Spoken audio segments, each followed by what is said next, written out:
नमस्कार, जेके चैनल के Facebook live page में आप सभी का स्वागत है। मेरे साइड वाली विंडो में आप देख रहे हैं अंकुर शर्मा जी हमारे साथ हैं, जो कि पेशे से एक एडवोकेट हैं और हमेशा से जो है सच की लड़ाई जो है लड़ते आए हैं। आज जो मुद्दा लेके मैं आप लोगों के समक्ष आई हूँ, मैं आप लोगों को बता दूं कि जिस तरीके से पीडीपी की बयानबाजी जो है लगातार जारी है और किस तरीके से बयानबाजी से क्या कुछ जो लोगों पे इम्पैक्ट पड़ता है वो भी बहुत जरूरी होता है, क्योंकि जब आप किसी को अपना रोल मॉडल मानते हैं, अगर वही गलत बयानबाजी दे तो बहुत सारी जो परेशानियां हैं वो सामने आती हैं। अब जो आज का मुद्दा है वो ये है कि जिस तरीके से पीडीपी जो प्रेसिडेंट है महबूबा मुफ्ती, वो लगातार बयानों पे बयान देती आ रही है।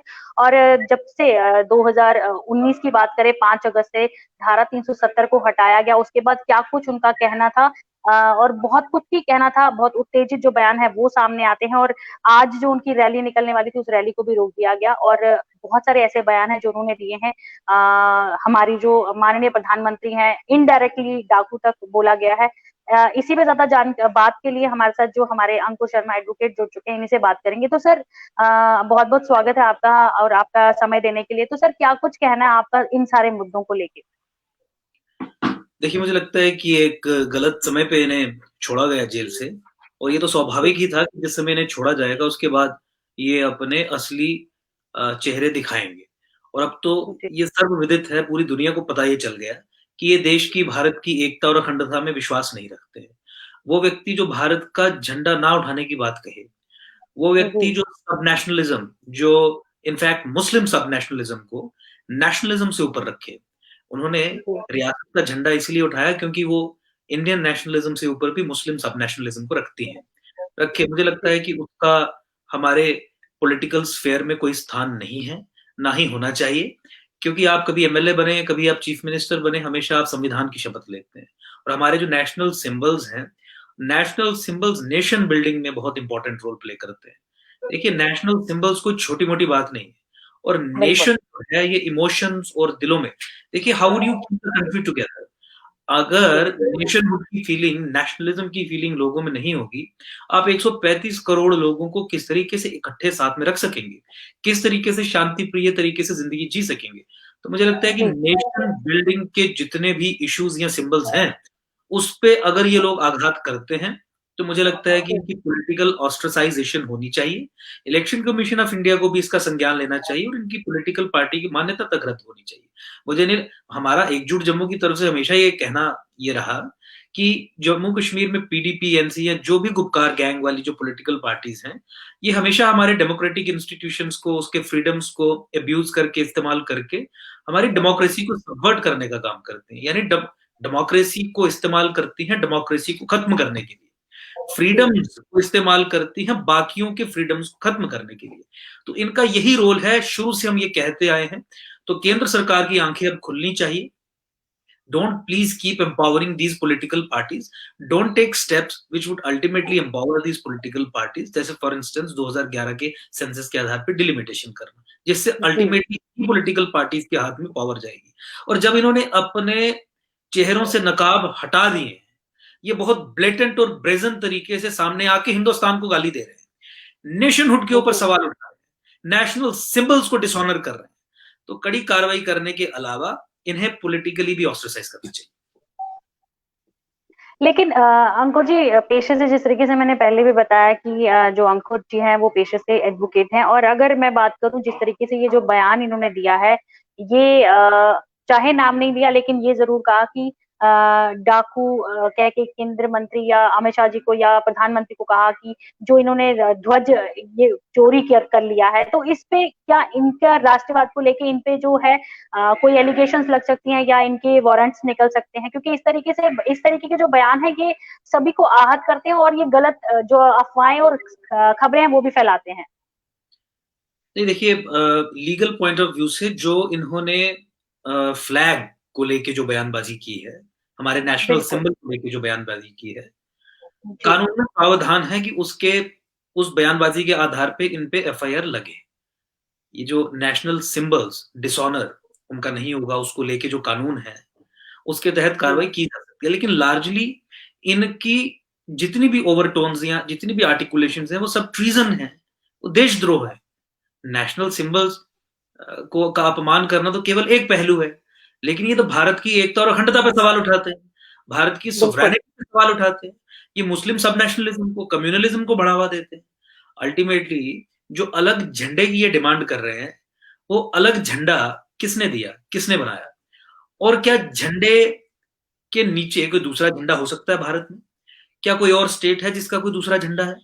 अच्छा, 370 को फिर से खड़ा करने की मांग, यानी अपने कॉन्स्टिट्यूशन को रिजरेक्ट या वापस लाने की मांग, ये क्या है? ये यही है कि जम्मू कश्मीर एक मुस्लिम मेजॉरिटी स्टेट है, यहाँ पे भारत का संविधान नहीं लगेगा, क्योंकि 370 को खड़ा करने का मतलब यही है कि भारतीय संविधान को रोक दिया जाए और जम्मू कश्मीर का अपना संविधान हो। तो मुस्लिम बिल्कुल। मेजॉरिटी स्टेट का अपना संविधान हो, ये मुस्लिम सब नेशनलिज्म है और ये एंटी नेशनल बात भी है, ये एंटी सेक्युलर बात भी है, ये कॉन्स्टिट्यूशन की मूल भावना के भी खिलाफ है। तो इन पे देशद्रोह के को लेके भी मुकदमे दायर किए जा सकते हैं, लेकिन मुझे लगता नहीं कि केंद्र सरकार अभी सीरियस है उस दिशा में कदम उठाने के लिए। लेकिन कहीं न कहीं केंद्र सरकार को कड़े कदम तो उठाने चाहिए, क्योंकि इस तरीके की बयानबाज़ी, इस तरीके के लोगों को गुमराह करना लगातार, जो ये बयानबाज़ी हो रही है, ये कहीं न कहीं तो गलत है। और अगर सरकार इस पे कदम नहीं उठाती तो सरकार क्यों कदम नहीं उठा रही? ऐसी कौन-सी वजह है जिस वजह से जो सरकार है कदम नहीं उठा रही? बहुत सारे सवाल हैं लोगों के, बहुत सारे सवाल हैं आम जनता के। देखिए, आपको जरूर बीजेपी और केंद्र सरकार के नुमाइंदों से ये सवाल पूछना चाहिए कि आपने क्यों कदम नहीं उठाया। लेकिन मैं एक चीज आपके दर्शकों के लिए ये बता दूं इनफैक्ट बहुत ही बुरा लगा हमें जब महबूबा मुफ्ती के बयानों को इलेक्शन जीतने के लिए भाजपा ने बिहार में इस्तेमाल किया।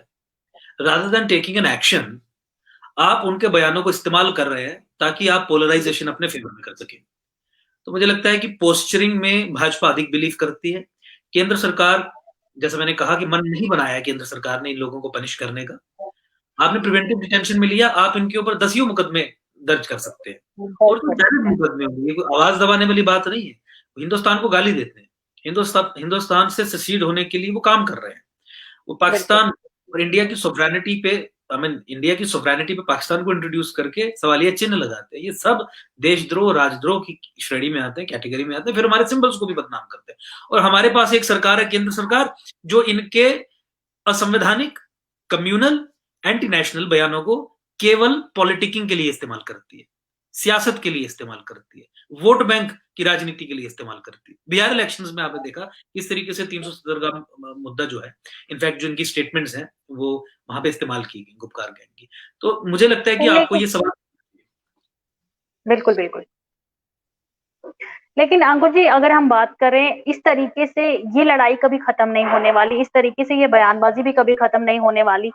तो कौन से ऐसे कड़े कदम हैं जो उठाए जाएं एज ए एडवोकेट? बहुत सारे ऐसे हमारे पास ऑप्शंस हैं, बहुत सारे ऐसे केस हैं, बहुत सारी ऐसी धाराएं हैं जो लगाई जा सकती हैं, लेकिन उसके बावजूद भी, लगाने के बाद भी, हम डिटेक्शन की ही बात करें, लगाने के बाद उसे फिर से रिहा कर दिया जाता है। रिहाई होते ही उसके इस तरीके के जो तीखे वार वाले बयान हैं वो आना शुरू हो जाते हैं। और अगर माननीय प्रधानमंत्री तक अगर ये लोग तीखे वार कर सकते हैं, तो फिर जो छोटे नेता है या कार्यकर्ता है उनके लिए तो फिर बहुत मुश्किल है।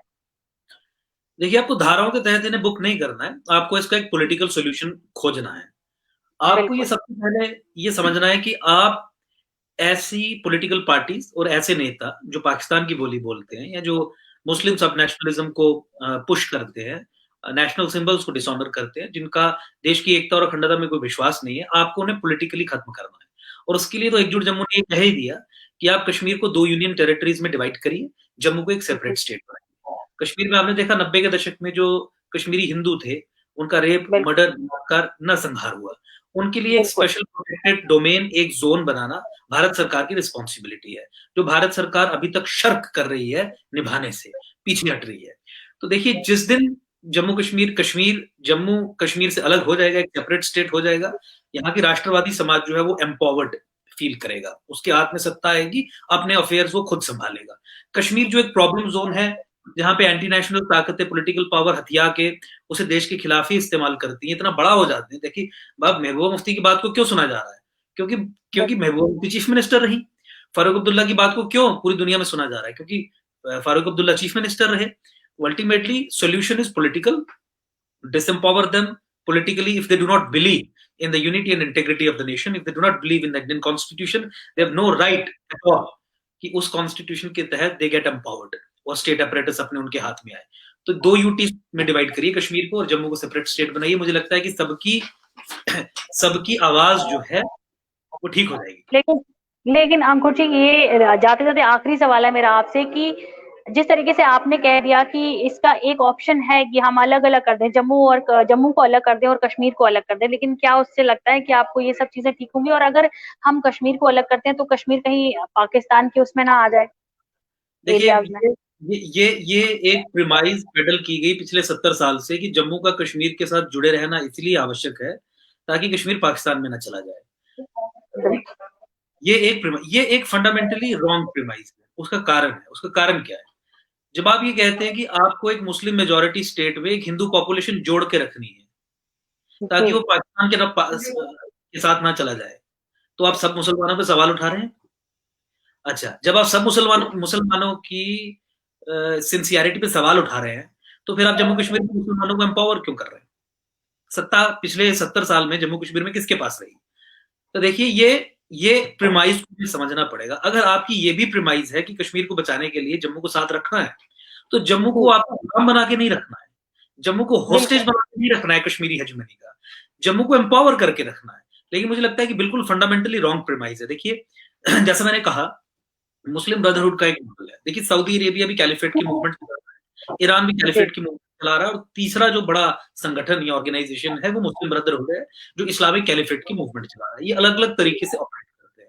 सबसे जो कॉन्स्टिट्यूशनल डेमोक्रेसीज को खत्म करने का जो सबसे खतरनाक फार्मूला है वो मुस्लिम ब्रदरहुड का है, और वो फार्मूला है कि कॉन्स्टिट्यूशनल डेमोक्रेसीज में आप डेमोक्रेटिक इंस्टीट्यूशंस के अंदर घुसिए, डेमोक्रेटिक इंस्टीट्यूशंस पे अंदर से कब्जा कीजिए, फिर सबवर्ट करिए, और फिर डेमोक्रेटिक इंस्टीट्यूशंस को भी खत्म करिए, और फिर अपने जिहाद के एजेंडा को आगे बढ़ाइए ताकि कैलिफेट एस्टैब्लिश हो सके। ये उनका एक मॉडल है। इस मॉडल को बहुत सक्सेसफुली नेशनल कॉन्फ्रेंस और पीडीपी ने जम्मू कश्मीर में इस्तेमाल किया।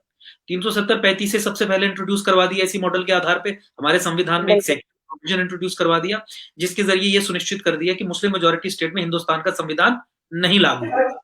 देखिए, कितनी बड़ी बात ये कर गए, बिना एक हथियार उठाए।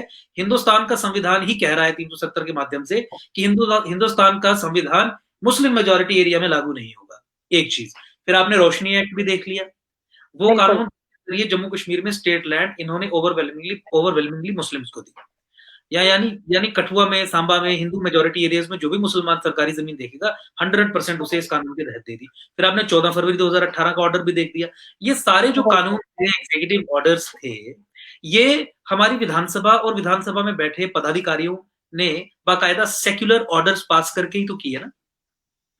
तो मैं वही कह रहा हूं कि आप इन्हें डेमोक्रेसी को इस्तेमाल ना करने दीजिए।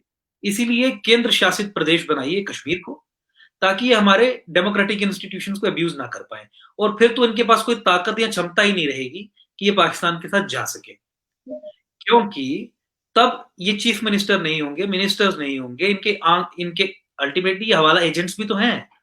ये हवाला का पैसा या रोहिंग्यास की सेटलमेंट को लेके जो ओआईसी का पैसा हवाला चैनल्स के थ्रू जम्मू कश्मीर में आता है, इसे किसका संरक्षण हासिल था?